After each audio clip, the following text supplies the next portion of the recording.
C'est la Torah me dit Ufku Mecha. La Torah, elle me dit pas quand t'es hlet et que tu te lèves le matin, le matin, t'es hlet. Non. Donc, on fait. Parce que c'est quoi que dans n'importe quelle heure où tu vas te lever, tu vas recevoir sur toi C'est ça que je voulais expliquer, justement. C'est cet élément que tu n'as pas dit. Ouais, tu es d'accord? Il manque un petit élément là. Non, mais hier, je n'ai parlé que pour dire cet élément. Pourquoi? Non, pourquoi parce que non, non, mais je t'explique pourquoi c'est important cet élément. Je t'explique pourquoi. Parce que quand le Ramban rapporte deux explications, on dit mais comment l'une s'arrange avec l'autre? C'est-à-dire, le Ramban dit pourquoi on lit le Kriyat Shema à partir de Michel Akir Ben Trelet et Ava, etc. Alors, première explication, parce que c'est l'heure où les gens se lèvent. Bon, il n'a pas dit un grand chidouche, puisqu'on a la Mishnah d'Alfiou d'Amoudbet qui rapporte Hillel, c'est quoi Ofku Mecha, c'est les gens ils se lèvent. On a la Mishnah dans Daf Tet Amoudbet qui nous dit que Rabbi Ushua, il dit que le Kriyat Shema dure jusqu'à la 3e heure parce que c'est là où les gens se lèvent. On a la Braïta de Rabbi Shimon Yochai qui dit pourquoi Bediavad on peut lire Kriyat Shema à partir d'Avoda Shara parce qu'il y a des gens, un peu de gens qui se lèvent. Pourquoi on peut faire le Kriyat Shema de la Laïla jusqu'au Nes parce qu'il y a encore des gens qui sont couchés. Donc on voit que le fait que le Kriyat Shema soit allé au lever ou au coucher, c'est pas arbitraire. Non seulement c'est écrit Ufku Mecha Ufshor Becha, mais les Chachamim en font des halachot de ça. Donc ça a l'air d'être un paramètre tout à fait structurel, c'est pas conjoncturel. Il se trouve qu'à ce moment-là, non, enfin, on prend le moment du lever comme étant une donnée rigoureuse, un paramètre auquel on vient se coller étroitement dans le lechatrila, le bidavad. On peut tout expliquer par ce paramètre-là. A priori, on pourrait tout expliquer par ce paramètre-là. Donc, tout ce qu'on a voulu expliquer hier, c'est pourquoi le Ramban il a eu besoin de nous parler du tzitzit. C'est à partir du moment que tu dis que le Kriyat Shema commence à l'heure où on peut distinguer entre le Trelet et le Lavan, c'est pas juste un repère d'une certaine luminosité à laquelle les gens se lèvent. Ce n'est pas qu'un repère, le tzitzit, c'est une raison en soi. À partir du moment où tu dis que c'est une raison en soi, le Trelet, alors t'es embêté, qu'est-ce qu'on fait de Ufku Mecha? Pourquoi il a besoin de rajouter le Trelet, le Ramban? Parce qu'il a donné une première explication qui est rigoureuse, le Ufku Mecha. Pourquoi tu me rajoutes le Trelet? Pourquoi? Qu'est-ce que ça me rajoute à cette explication en plus? Le Ufku Mecha, c'est déjà une explication exhaustive. Ça m'explique le Lechatrila, c'est le rov des gens qui se lèvent. Le Bediavad, il y en a un peu qui se lèvent. Il y a tout écrit. Julien, t'es d'accord ou pas? Pourquoi il a besoin de parler du Techelet, le Ramban? C'est la question. Il y a des Gemorot qui vont dans ce sens-là, l'Yerushalmi va dans ce sens-là. Mais la Torah, elle me dit Ufku Mecha. La Mishnah de Beth Hillel me dit que c'est Ufku Mecha, c'est pour lire le Kriyat Shema à quelle heure? Rabbi Ushua me dit qu'on lit jusqu'à quelle heure par rapport aux gens qui se lèvent. Donc, c'est des informations qui sont écrites dans la Mishnah. Donc, l'Yerushalmi n'est pas cholek sur la Mishnah. Pourquoi il veut rajouter l'élément du Trelet? Qu'est-ce que ça rajoute? On ne te dit pas. On te dire qu'à n'importe quelle heure où tu te lèves, que tu vas recevoir justement ce Malachot Shamaim. Et même si tu te lèves tard, alors quoi qu'il arrive, même si tu te lèves tard, tu vas quand même recevoir. C'est quoi tard? Tard, ça veut dire jusqu'à la 3e heure. Même après, en réalité. C'est le problème. Si tu dis le seul paramètre c'est Trelet, alors c'est même après. Bah non, je ne suis pas d'accord. Trelet, si on dit que le Trelet c'est le paramètre Trelet, c'est comme maintenant, a priori, si le seul paramètre c'est Trelet, l'heure du Kriyat Shema, c'est uniquement Miché Akir, et pas après. C'est uniquement Miché Akir et pas après. Le moment où ça commence à apparaître. C'est pour ça qu'après on te dit, maintenant, si tu as dépassé les Shalosh Shaot, alors tu as perdu juste t'as perdu la mise. Qu'est-ce que ça améliore de parler du Trelet? C'est parce que dans la 3e partie de la et tu ne peux pas le voir. Tu n'as pas le coup d'un quelque chose. C'est qu'il faut, à un moment du lever. Magnifique, Rémi. Je suis entièrement d'accord avec toi. Ça, tu as très bien résumé la deuxième explication du Ramban. Mon problème, c'est comment cette deuxième explication que tu viens d'expliquer, pourquoi on en a besoin à partir du moment que Ufku Mecha me retrace toutes les halachot qui sont nécessaires. Je n'ai pas besoin de ce Trelet là. Tu comprends ma question, Julien, ou pas? Pourquoi le Ramban il verrode? Même que c'est vrai que dans l'Yerushalmi, ça m'explique des choses très laides. Ouais. C'est-à-dire, en vérité, c'est important le très laid parce que d'après l'Yerushalmi, ça permet de justifier la marloquette entre Tanakama et Rabbi Eliezer. Tanakama, il me dit à partir de quand l'île crée schéma, à partir du moment où on peut distinguer le blanc du bleu, Rabbi Eliezer du bleu du vert. Si on ne dit pas comme le Yerushalmi, c'est quoi la marloquette entre Tanakama et Rabbi Eliezer? Hein? Pourquoi plus tard? C'est quoi leur marloquette? Si tu dis que maintenant la majorité des gens se lèvent quand la lumière commence à apporter ses fruits, donc du moment où on peut distinguer entre le bleu et le blanc, alors comment Rabbi Eliezer dit non, c'est le bleu et le vert? Parce que c'est difficile de voir le contraste de couleur entre le vert et le bleu. Je suis pas clair. Si maintenant le paramètre déterminant pour le Kriyat Shema, c'est le moment du levage, alors pourquoi une marloquette? Quoi, ils sont en marloquette quand est-ce que les gens se lèvent? Ils sont en marloquette sur des données humaines. Ça, c'est Yerushalmi. Maintenant, je dis d'après le Babli qui ne vient pas rapporter cet élément. Et d'après la première explication du Ramban qui ne vient pas rapporter le Horitemoto. D'accord? Le Horitemoto vient répondre à cette question. D'accord? Maintenant, sans le Horitemoto, donc d'après la première explication du Ramban, que le seul paramètre déterminant, c'est l'heure où les gens se lèvent. Comment on explique la marque Tanakama et Rabbi Eliezer? C'est clair ma question, votre Baruch, ou pas? Rémi, c'est clair ma question? Mais si le moment où on peut distinguer, c'est une référence arbitraire. Mais le paramètre qui détermine l'heure du Kriyat Shema, c'est les gens qui se lèvent. Alors c'est quoi? Il y a différents moments où les gens se lèvent. Alors expliquez-moi. Expliquez-moi. C'est quoi leur marloquette? Bekitsour, voilà. Je suis un enfant de Kita Gimel et on me fait apprendre par cœur les Mishnah de Brachot. Et mon papa, il dit c'est qu'est-ce qu'il y a la Mishnah? Il dit voilà, Rabbi Eliezer, truc, Tanakama, truc. Ah, d'accord. C'est quoi leur marloquette? L'enfant, il doit répondre, c'est quoi leur marloquette? Il y a deux chitotes. Un, de distinguer entre le blanc et le bleu, c'est plutôt qu'entre le bleu et le vert. Parce que c'est plus facile de distinguer le blanc et le bleu que le blanc et le vert. D'accord? Donc, un, c'est Nagid à, je sais pas moi, 60 minutes avant le net, et l'autre, c'est 50 minutes avant le net, Nagid, par exemple. Ouais? Par exemple. Je sais pas, c'est peut-être faux, mais juste pour donner une idée. C'est 10 minutes là d'intervalle entre les deux. Ouais? C'est quoi leur marloquette? Hein? Ça, c'est impossible. Chad Mashmaï. Tous les Rishonim, dans tout le chasse, te dit, il n'y a pas de marloquette dans la Metsiout. Les Tanaïm ne sont jamais en marloquette sur la Metsiout. Et s'ils sont en marloquette sur la Metsiout, c'est écrit, et il y a écrit après 3 petites lettres, Vetsa et Chioun. Normalement, on doit toujours se casser la tête pour ne pas expliquer une marloquette Tanaïm. Bah lui, il pensait que c'était comme ça, lui, il pensait comme ça. Alors, des fois, la Gemara dit, en Israël, c'est comme ça, Babel, c'est comme ça. Des fois, la Gemara, elle arrive à ce genre de réponse, mais en parlant de régions différentes. D'accord? Là, on ne va pas dire Rabbi Eliezer était une région et l'autre est une région. Donc, il est très, très, très, très, très, très, très, très, très mauvais d'expliquer une marloquette Tanaïm par rapport à. Ils ont une appréhension différente de la réalité. C'est très, les Rishonim repoussent cette lecture systématiquement dans tout le chasse. D'accord? Non, je t'apprends un principe, ouais. Peut-être il y a une autre réponse.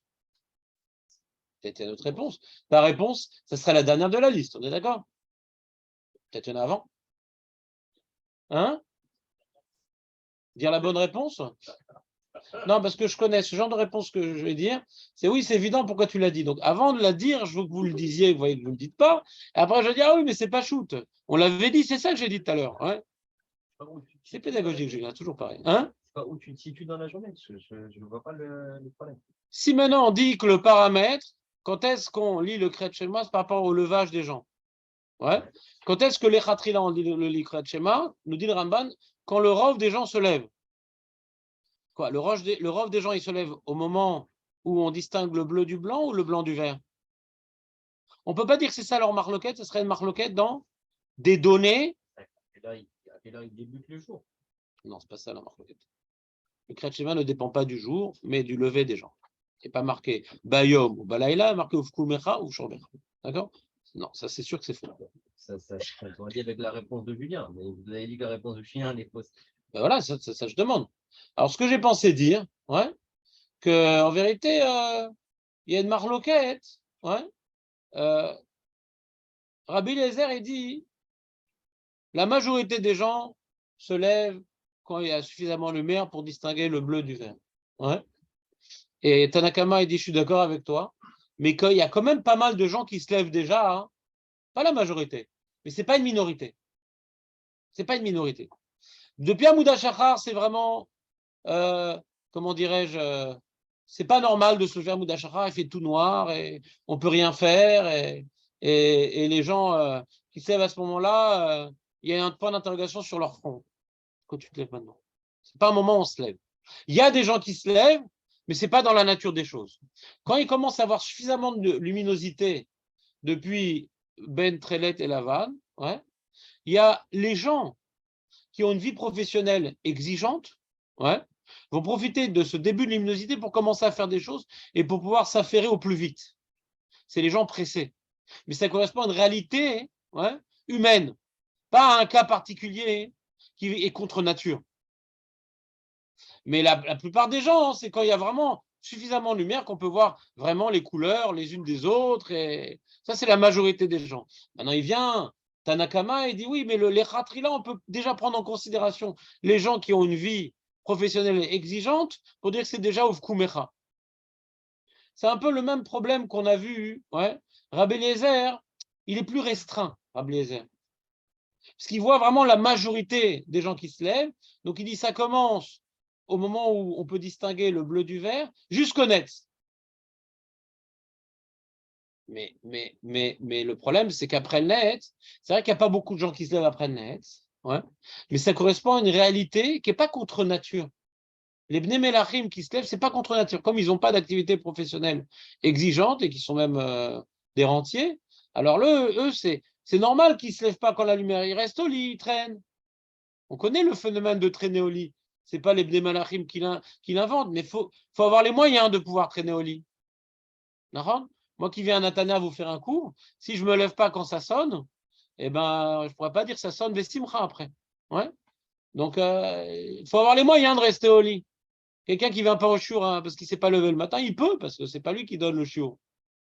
Ouais. Mais dès qu'il y a un moment, quand tu as des choses à faire, dès que c'est possible de pouvoir sortir, tu le fais. Il y a plusieurs types on va dire 4 types de gens. Il y a les gens pas normaux qui se lèvent quand le coq il a crié. Mais il n'y a que le coq qui a vu quelque chose. On n'y voit que dalle. Il fait nuit. Mais au fond, il a vu un truc, le coq, il est fatigant. Il faudra lui mettre des ornières. Ouais.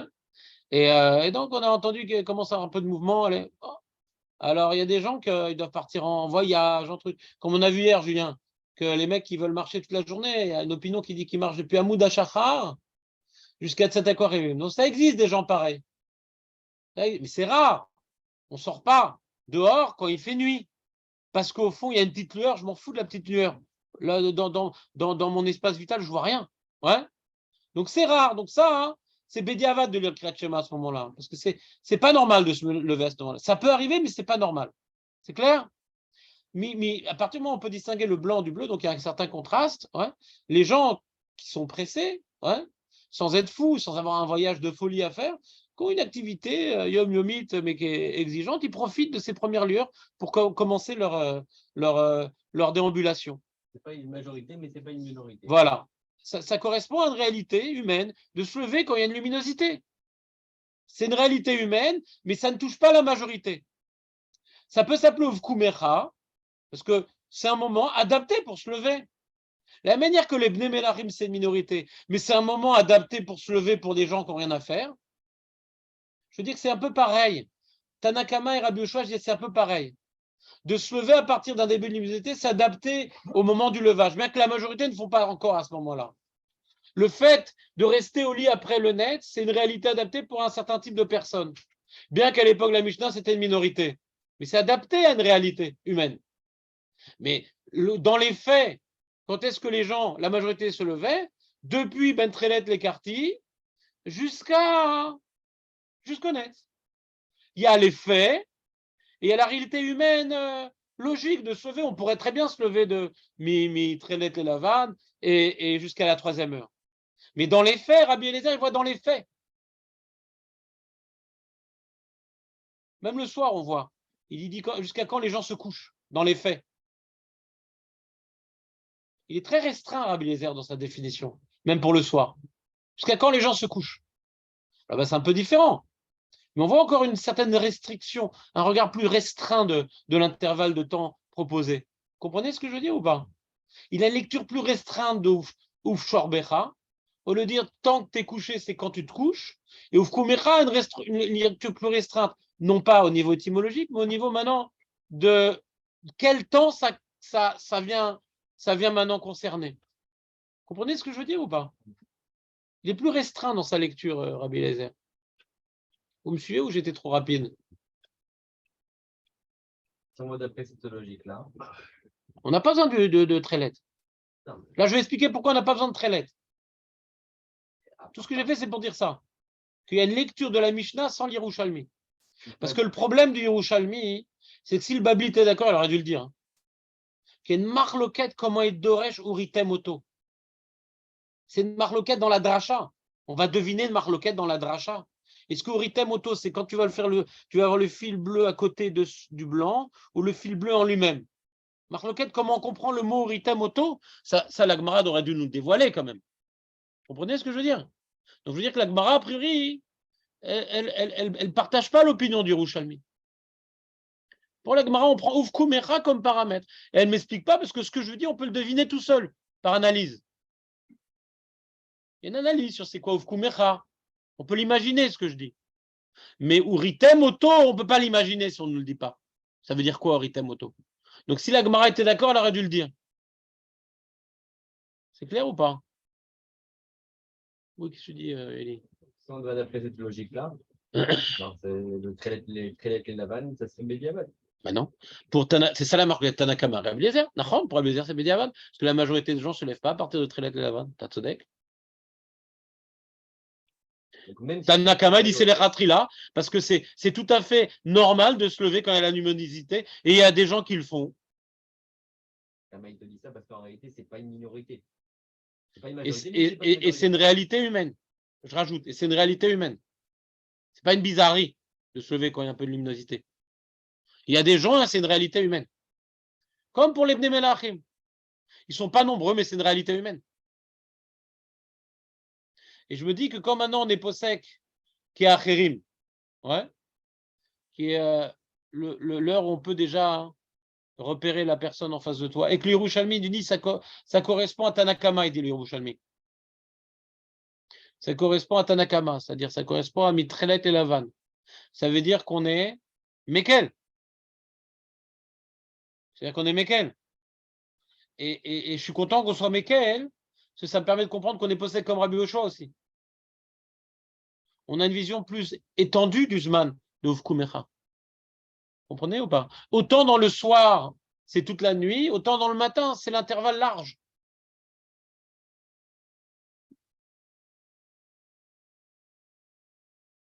Voilà. On commence le Tshur d'Alacha. On n'a pas répondu, c'est pour demain, la petite demi-heure de demain. Continuons à approfondir la notion du Techelek. Il a arrêté de faire du bruit, le Masgan. Le tremblement de terre, il a remis le truc. Hein. Il y a eu tellement de morts en Turquie juste pour nous réparer notre Masgan. Oh, il y a des antisémites quand même. Ce qui se passe dans le monde, c'est Masgan.